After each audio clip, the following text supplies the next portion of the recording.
सजीवांचं वय वाढत राहणं हे अपरिहार्य आणि अपरिवर्तनीय आहे. जीवशास्त्रीय नियमानुसार शरीरातील रेणू आणि अणू किंवा पेशी यांच्या कालानुरूप होणाऱ्या ऱ्हासामुळे माणसाला ज्येष्ठता येते. त्याच्या शारीरिक आणि मानसिक क्षमता हळूहळू कमी होत जातात. त्यातून त्याला होऊ शकणाऱ्या व्याधींचा धोका वाढत जातो. परंतु या क्षमता कमी होत जाण्याला कुठलाही निश्चित नियम किंवा पद्धती नाही. ते प्रत्येक व्यक्तीची शारीरिक कणखरता आणि मनोवृत्ती यावर अवलंबून असतं.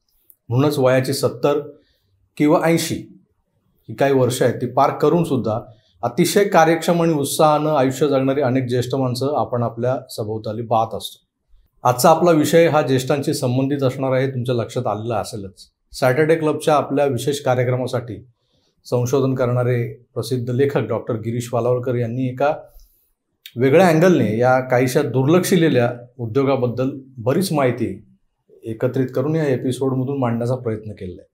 विषय दुर्लक्षित असला तरी अपरिहार्य नाही. तुमच्या आमच्या आयुष्यातली ही फेज टाळता येण्याजोगी नाही आहे. तेव्हा या माहितीवर आधारित व्यवसायच करा असं माझं म्हणणं नाही आहे. तर किमान या फेजमधल्या आपल्या घरातल्या ज्येष्ठांकडे बघण्याचा दृष्टिकोन जरी बदलला या एपिसोडनंतर तुमचा, तर भरून पावलं. रंजक नाही म्हणणार, पण महत्त्वाचं काहीतरी आहे या एपिसोडमध्ये. तेव्हा कुठेही जाऊ नका आणि पाहत राहा आकार DG9वरचा विशेष कार्यक्रम सॅटर्डे क्लब.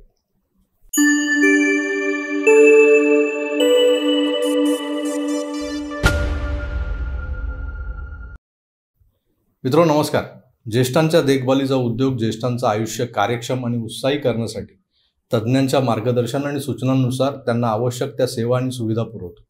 वयाची 60 ओलांडलेल्या वडीलधाऱ्या माणसांना आवश्यक त्या सोयी आणि सुविधा पुरवल्या जावं, त्यांचं जीवन सुखी आणि आनंदी करण्याचा उद्योग म्हणजे ज्येष्ठांच्या देखभालीचा उद्योग. वडीलधाऱ्यांना सर्व जीवनावश्यक वस्तूंचं योग्य प्रमाणात आणि वेळेवर पुरवठा करणं, दिवसभर किंवा गरज असल्यास 24 तास त्यांच्या सहवासात राहणं, यासाठी योग्य व्यक्ती मिळवून देणं, त्यांना त्यांच्या आवडी आणि पथ्य सांभाळणारं जेवण किंवा खाद्यपदार्थ उपलब्ध करून देणं आणि त्यांच्या सुरक्षिततेची आणि मनोरंजनाची व्यवस्था करणं हा या उद्योगाचा प्रमुख भाग आहे.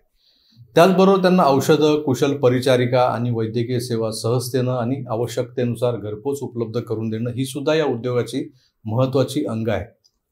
वडीलधाऱ्यांच्या प्रकृतीविषयक, मानसिक आणि भावनिक गरजा पूर्ण करत त्यांचं जीवन शक्य तितकं आरामदायक बनवणं आणि त्यासाठी योग्य ते व्यावसायिक शुल्क आकारणं हे ज्येष्ठांच्या देखभालीच्या उद्योगाचं उद्दिष्ट आणि स्वरूप आहे. ज्येष्ठांच्या देखभालीचा उद्योग आज संपूर्ण जगाला ज्या उद्योगाची सर्वात जास्त गरज आहे अशा उद्योगांपैकी एक बनला आहे.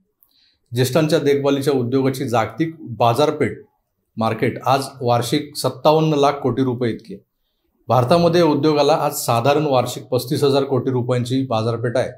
ती पुढील काही वर्ष सातत्यानं प्रतिवर्षी 30% दरानं वाढत राहील असा अंदाज आहे. संयुक्त राष्ट्र लोकसंख्या निधी युनायटेड नेशन्स पॉप्युलेशन फंड च्या अहवालानुसार 2023 मध्ये भारताची लोकसंख्या 142 करोड आहे.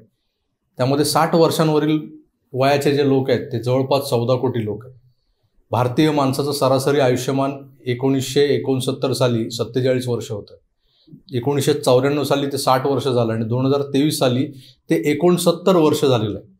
या वाढत्या सरासरी आयुष्यमानामुळे 2050 पर्यंत आपल्या देशात 60 वर्षांपेक्षा अधिक वय असणाऱ्या ज्येष्ठ नागरिकांची संख्या 32 कोटी 50 लाख इतकी होईल अशी अपेक्षा आहे.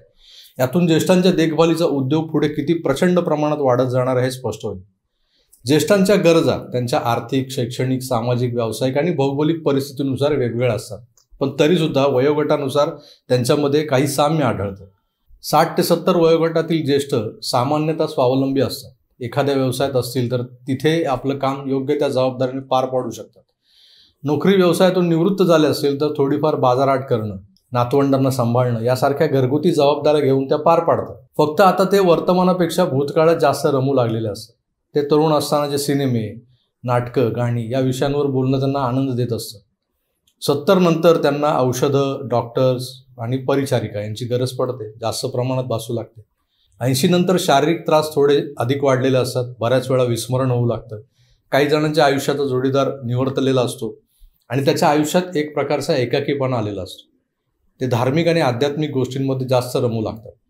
अशा वेळी ज्येष्ठांची देखभाल करणाऱ्या कंपन्या नेमकं काय करतात असा प्रश्न तुम्हाला पडला असेल तर या कंपन्या ज्येष्ठांच्या या सर्व गरजा जाणून घेऊन त्या पूर्ण करण्याची व्यवस्था करतात. खरं तर घरातल्या वडीलधाऱ्यांची काळजी घेण्यासाठी व्यावसायिक लोकांना नियुक्त करणं हा आपल्या देशात आजही अतिशय संवेदनक्षम विषय आहे. सहसा कोणी तयार होत नाही. नवरा बायको दोघेही नोकरी किंवा व्यवसाय करत असतील तर कामाच्या वेळा सांभाळून कुटुंबातील ज्येष्ठांची योग्य देखभाल करणं त्यांना अवघड पडत असतं. मागच्या पिढीपर्यंत वडीलधाऱ्यांसोबत थांबण्यासाठी कुणीतरी दूरचे त्यांच्याच वयाचे नातेवाईक येऊन राहत असायचे. आज आपापल्या व्यापांमुळे कुणाला कुणाच्या घरी जाऊन राहणं किंवा कुणाला राहायला बोलावणं तितकंसं सोपं राहिलेलं नाही. त्यामुळं अशा व्यावसायिक सेवेची खरं तर फार मोठी गरज आज आहे. पण बऱ्याच वेळा आपल्या घरातल्या वडीलधाऱ्यांची देखभाल करण्यासाठी कुणाला तरी पैसे देऊन नियुक्त करण्याची त्यांच्या कुटुंबियांची स्वतःची भावनिक तयारी नसते. त्याचबरोबर त्यांना लोक काय म्हणतील याची भीती वाटत असते. त्याचवेळी आपले कुटुंबीय आपली देखभाल करायला इतरांना सांगतात म्हणजे त्यांना आता आपली फिकीर नाही, आपली गरज नाही असं वडीलधाऱ्यांना वाटू लागतं. या सर्वांच्याच भावना आपापल्या जागी योग्य आहेत. म्हणूनच या व्यवसायातल्या उद्योजकांनी ग्राहकांना कराव्या लागणाऱ्या खर्चाबरोबरच त्यांची भावनिक अस्वस्थता, सामाजिक जाणीवा यांचीसुद्धा काळजी घेणं अत्यंत आवश्यक आहे. आज अनेक कर्ते तरुणी नोकरी किंवा व्यवसायाच्या निमित्तानं आपलं गाव किंवा शहर सोडून दुसऱ्या शहरांमध्ये किंवा अगदी परदेशातसुद्धा गेलेले आहेत. त्यांचे आईवडील दोघे किंवा जर त्यांच्यापैकी एक निवर्तलं असेल तर ते एकटेच त्यांच्या मूळ गावात राहतात. मुलांनी कितीही बोलावलं तरी बहुसंख्य वडीलधाऱ्यांची ते जिथे राहत असतात ते घर किंवा गाव सोडून कुठेही जायची इच्छा नसते. जर ते मुलांकडे राहत असतील तर स्वतःला झेपत नसताना सुद्धा अनेक कामं स्वतःची करत ते जगत असतात, कारण त्यांना तसं प्रामाणिकपणे वाटत असतं. कित्येक वेळा त्यांच्या वागण्याची तर्कसंगती लावता येत नाही आपल्याला. हे म्हातारा असं का करते? ज्येष्ठांच्या समस्या आणि मागण्यासुद्धा लहान मुलांप्रमाणेच वेगळ्या असतात. त्यांच्या भावनिक, सामाजिक, आर्थिक, मानसिक आणि प्रकृतीविषयक गरजा व्यवस्थितपणे समजून घेऊन त्या पूर्ण करण्यासाठी जाणकारांची गरज असते. हे आता लोकांच्या लक्षात येऊ लागले. या क्षेत्रातल्या कंपन्यांनी आणि विशेषतः या क्षेत्रात स्टार्टअप सुरू केलेल्या किंवा सुरू करायची इच्छा असणाऱ्या नव्या उद्योजकांनी जास्तीत जास्त लोकांपर्यंत पोहोचून त्यांची कंपनी वडीलधाऱ्यांची देखभाल उत्तम, कदाचित त्यांच्या नातेवाईकांपेक्षा सुद्धा जास्त कौशल्यानं आणि सफाईनं करू शकते हे आधी सविस्तर माहिती आणि संवादाद्वारे पटवून दिलं पाहिजे. त्यातून ग्राहक मिळवून नंतर आपल्या कामगिरीतून ते सिद्ध करून दाखवलं पाहिजे. आज या क्षेत्रात तरुण उद्योजक स्टार्टअप कंपन्या सुरू करत आहेत. त्यांच्यापैकी अनेकांनी वडीलधाऱ्यांच्या देखभालीचा सखोल विचार करून काही अभिनव उपकरणं आणि उपक्रम बाजारात आणलेले. आपण नेहमी ऐकतो साधारणतः 30% ज्येष्ठांना बाथरूममध्ये पडल्यामुळे हाडांचे किंवा अन्य गुंतागुंतीचे आजार सुरू होतात आणि त्यातच मग शेवटी त्यांचा एक दुःखद अंत होतो. यावर प्रतिबंधक उपाय म्हणून सिनियर शेल्फ कंपनीनं बाथरूममध्ये लावण्यासाठी विशिष्ट प्रकारचे गज तयार केले. त्याखेरीज फारसं न वागता दूरच्या वस्तू घेता याव्यात यासाठी विशिष्ट प्रकारच्या काठ्या आणि मोठ्या आकारची अंक बटणं असणारे म्हणजे कीपॅड असणारे टेलिफोन्स, हँडसेट, मोबाईल यासारखी उपकरणं बाजारात आणली. निधी चावला आणि रश्मी चक्रवर्ती यांनी खास 60 वर्षांवरील ज्येष्ठांसाठी सिल्वर टॉकीज नावाचं एक मॅगझिन सुरू केले. त्यामध्ये ज्येष्ठांच्या आवडीचे विषय आणि त्यांच्या कुटुंबियांना उपयुक्त माहिती दिली जाते. ज्या घरात वडीलधारे वयस्कर आहेत अशा घरातल्या वॉशरूम्सच नाही तर संपूर्ण घराची रचना ही त्यांच्या सोयीची असणं आता आवश्यक बनलेलं आहे. घराची संपूर्ण अंतर्गत सजावट ज्येष्ठांना सुरक्षित आणि आरामदायक होईल अशा रीतीनं करून देण्याच्या उद्देशानं ब्युटिफुल इयर्स या नावाची एक कंपनी बेंगलोरमध्ये सुरू झाली. ज्येष्ठांच्या देखभालीच्या उद्योगातली संधी आता हळूहळू आपल्या समोर येते, उलगडत चालली आहे. हा उद्योग आजच्या काळाची गरज आहे. येत्या काळात ती गरज प्रचंड वेगानं वाढत जाणार आहे. पण एक आहे, या उद्योगात यशस्वी होण्यासाठी उद्योजकाकडे वडीलधाऱ्यांविषयी कृतज्ञता, काळजी आणि जिव्हाळा असणं हे सर्वाधिक महत्त्वाचं आहे, हे लक्षात घ्यायला हवं. तर मित्र, आम्ही सॅटर्डे क्लबच्या माध्यमातून छोट्या मोठ्या व्यावसायिक संधी तुमच्यासमोर मांडण्याचा प्रयत्न करत असतो.